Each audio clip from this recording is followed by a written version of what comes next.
80তম ସ୍ୱାଧୀନତା ଦିବସ ଅବସରରେ ନୟାଗଡ଼ରେ ଏବିଭିପି ପକ୍ଷରୁ ବିଶାଳ ତ୍ରିରଙ୍ଗା ଶୋଭାଯାତ୍ରା ଅନୁଷ୍ଠିତ। ନୟାଗଡ଼ ଦେଶର 80ତମ ସ୍ୱାଧୀନତା ଦିବସ ଉପଲକ୍ଷେ ଅଖିଳ ଭାରତୀୟ ବିଦ୍ୟାର୍ଥୀ ପରିଷଦ ଏବିଭିପି ନୟାଗଡ଼ ଶାଖା ପକ୍ଷରୁ ସହରରେ ଏକ ବିଶାଳ ତ୍ରିରଙ୍ଗା ଶୋଭାଯାତ୍ରା ଅନୁଷ୍ଠିତ ହୋଇଯାଇଛି। ଦେଶପ୍ରେମ ଏବଂ ଯୁବଶକ୍ତିର ଏହି ମହାସମାରୋହରେ ଶହ ଶହ ଛାତ୍ରଛାତ୍ରୀ କାର୍ଯ୍ୟକର୍ତ୍ତା ତଥା ସ୍ଥାନୀୟ ଜନସାଧାରଣ ସାମିଲ ହୋଇଥିଲେ। ଏକ ବିଶାଳ ଜାତୀୟ ପତାକା ସହିତ ପୁରା ସହର ଆଜି ତ୍ରିରଙ୍ଗାମୟ ହୋଇଉଠିଥିଲା। ବନ୍ଦେ ମାତରମ୍ ଧ୍ୱନିରେ କମ୍ପିଲା ନୟାଗଡ଼ ସହର। ସକାଳ ସମୟରେ ଭାରତ ମାତା ଏବଂ ଦେଶର ବୀର ସ୍ୱାଧୀନତା ସଂଗ୍ରାମୀମାନଙ୍କ ପଟ୍ଟଚିତ୍ରରେ ପୁଷ୍ପମାଲ୍ୟ ଅର୍ପଣ ପରେ ଏହି ଶୋଭାଯାତ୍ରା ଆରମ୍ଭ ହୋଇଥିଲା।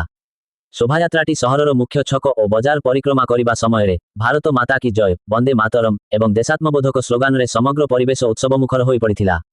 ରାସ୍ତାର ଦୁଇ ପାର୍ଶ୍ୱରେ ଥିବା ବ୍ୟବସାୟୀ ଏବଂ ସାଧାରଣ ଲୋକେ ପୁଷ୍ପବୃଷ୍ଟି କରି ଶୋଭାଯାତ୍ରାକୁ ଭବ୍ୟ ସ୍ୱାଗତ ଜଣାଇଥିଲେ। ରାଷ୍ଟ୍ର ନିର୍ମାଣରେ ଯୁବପିଢ଼ିର ଭୂମିକା ଗୁରୁତ୍ୱପୂର୍ଣ୍ଣ।